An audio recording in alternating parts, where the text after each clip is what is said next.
જૂનાગઢ જિલ્લાના માંગરોળ તાલુકાના રહીજ ગામે ગૌચરની જમીનમાં ખાણ શરૂઆત થયાના આક્ષેપો સાથે વિવાદ સર્જાયો। રહીજ ગામે વાડી વિસ્તારમાં ગૌચરની જમીન આવેલી છે અને જમીન પર કોઈ પણ પ્રકારની રોકટોક વગર ગેરકાયદેસર ખાણ શરૂઆત કરી હોવાના આક્ષેપ સાથે ગ્રામજનોએ વિરોધ નોંધાવ્યો છે। ગ્રામજનો દ્વારા વારંવાર માંગરોળ મામલતદારને જાણ કરી હોવા છતાં આ ખાણ ધમધમતા હોવાનું ગ્રામજનોએ આક્ષેપ કર્યો છે। ખાણના કારણે આજુબાજુ વિસ્તારમાં જમીનોમાં નુકસાન થતું હોવાના પણ આક્ષેપ કરવામાં આવ્યા છે।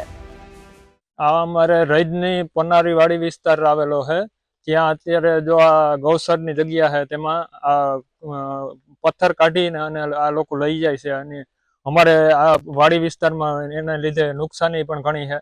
આ અમે રજૂઆત મામલતદારને પણ કરેલી છે, પણ તોય પણ કઈ એક્શન આવેલું નથી। આ કામ તો આમ તો ઘણા દિવસથી હાલે, પણ આ ડમ્પર જે પથ્થર લઈ જવાનું કામ છે એ 2 દિવસથી ચાલુ છે। પછી આ રસ્તો અમારે મંજૂર નહોતો થતો, મંજૂર કરાવ્યો। હવે અત્યારે રસ્તો પણ બગડે, અમારે વાડી વિસ્તારમાં નુકસાન પણ છે અને પ્લસ ગૌસરમાંથી આ જે ખનન થાય તો એ બિનકાયદેસર જ કહેવાય ને।